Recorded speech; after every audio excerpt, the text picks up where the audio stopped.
these various Bible passages about hierarchy, it's very difficult to avoid the obvious question.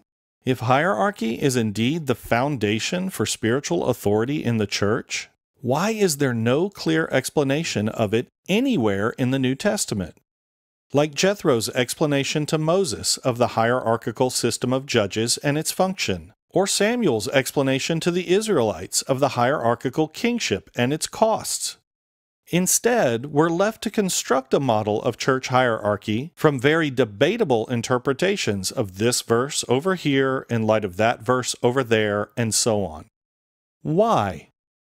Of course, the common rationalization for finding no explicit model of church hierarchy is that the Bible doesn't want to spell it out because there's no wrong way to do church. But if that were true, then that would include a church without a hierarchy. Yet for some reason, we still insist a church without a hierarchy is unscriptural.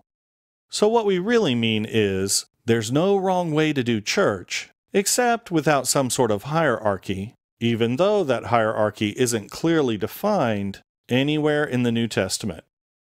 So how do we explain this glaring contradiction? Well, some people have told me that there are plenty of verses about hierarchy in the church.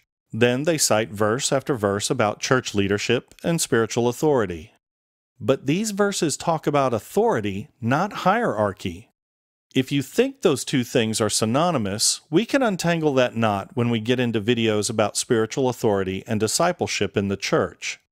For now, it's enough to say that even though there are verses that speak of church authority, there is still no clear explanation of one position over another, a model of who reports to whom, unless you connect some dots that simply aren't there.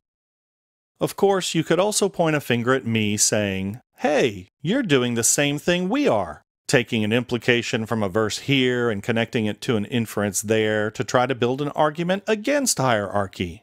For example, when Jesus spoke about the authority of the community, was he specifically contradicting Jethro's hierarchy? Maybe, maybe not. So that could actually make a good counterpoint, except for one thing.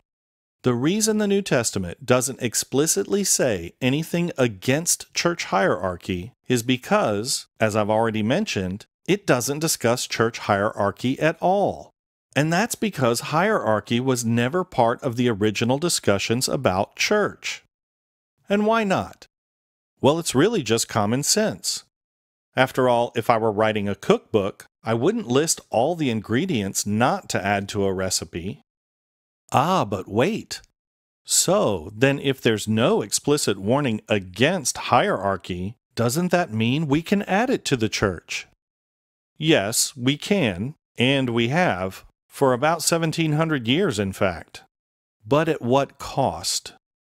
Remember, God warned the Israelites that installing a man-made kingship would cost them the best of their livestock, the best of their crops, along with the best of their people, because the king would appropriate all these things for himself. And that's really all I'm saying. Although God might allow us to add hierarchy to the church all day long, just as he allowed the Israelites to add their coveted kingship, it comes at an enormous cost. First, it adds a level of separation between us and our God. Just as Israel's installation of a king was a rejection of God's kingship, installing man-made positions of authority above ourselves in the church is simply a rejection of Christ's headship of his church. And second, it hinders our congregation's spiritual growth because true pastoring is spiritual parenting, and that happens only in a family, not in a hierarchy. Because a family is a social group that's good for raising sons and daughters, and a hierarchy is a social system that's only good for ruling subordinates.